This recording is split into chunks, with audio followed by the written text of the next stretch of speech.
Welcome to the ThunderFire UX Tool tutorial series. In this video, we're going to take a look at several tool panels in UX Tool. Toolbar is the main toolbar in the UX Tool, located at the bottom of the Scene panel. You can enable or disable it by clicking on the ThunderFire UX Tool toolbar in the menu. To hide or show the toolbar, simply click on the bottom left corner. The toolbar contains commonly used tools for interface stitching. The first tool is the Quick Background. You can create a reference background in the scene or a prefab, replace the desired image, and place it underneath.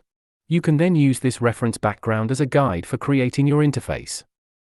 The Recently Opened panel is at the bottom left corner. This panel keeps track of the most recently opened prefabs, allowing you to quickly view and open them. Preview. You can quickly preview your interface by running the currently open prefab in the Game panel. UX Text and UX Image. Drag and drop to create text and images. This operation is similar to design software such as Photoshop and Figma, making it more suitable for designers' habits. Reference line. Create horizontal and vertical reference lines in the scene. The object can automatically attach the edge to the nearby reference line. This is very convenient for fine-tuning the layout of your interface. Widget library. Manage commonly used buttons, pop-ups, and other elements as widgets, and drag and drop them when needed. In the scene, select the objects and then click New Widget on the toolbar to store the selected content as a widget in the widget library. Open More. You could view basic information of the tool, switch languages, or toggle functions.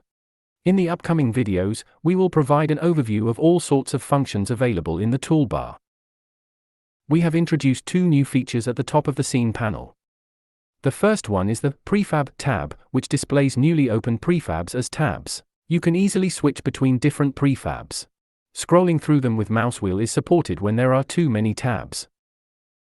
The second one is the adjustment of the resolution.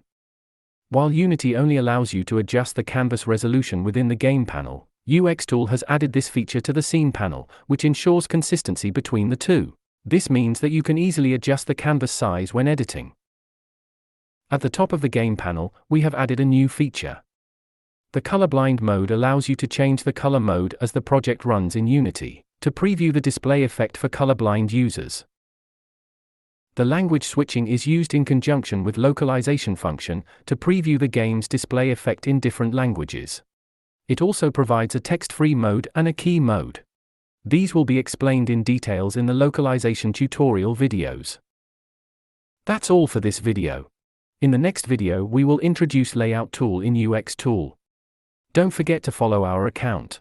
And click on the Discord channel link in the video introduction. Let's learn and grow together.